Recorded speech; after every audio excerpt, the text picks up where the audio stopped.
Salute the Badge is brought to you by Montana Railing, supporting the Main Street of Montana for 30 years.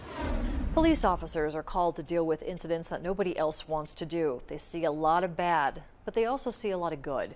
In this week's Salute the Badge, MTN's Augusta McDonald introduces us to a Missoula City police officer who's retiring after 32 years at the department. Mark Horner was raised in Missoula and calls this city his home. It's been an experience watching how Missoula has grown over all those years and how much I didn't realize went on in Missoula until I became a cop. The city changed and the city police department changed with it. And we see things that, you know, you'll never unsee them.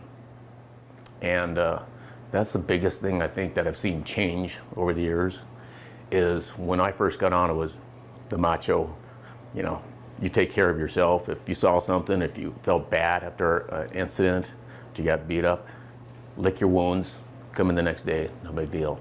Now, you know, if there's an incident where there's a shooting or there's a bad situation that the officer shows up on, they have resources. They bring in people to talk to those officers instead of just letting them deal with it on their own.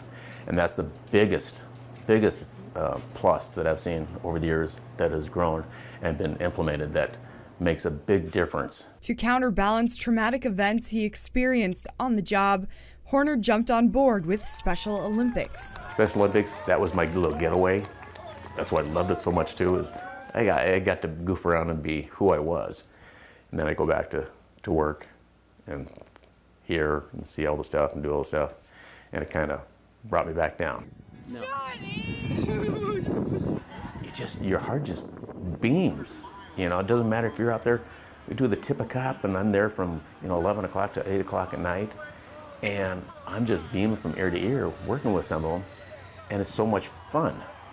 They bring life because they don't recognize themselves as being any different from anybody else, because this group is one solid group, and what we bring them is joy and respect. I can't ask for anything more. I mean, I would be lost if I didn't stay with doing something with Special Olympics, and when I can, I will. I mean, it's for the last 12 years been a big part of my life. Reporting in Missoula, I'm Augusta McDonald for MTN News. Horner proudly wore badge number 195.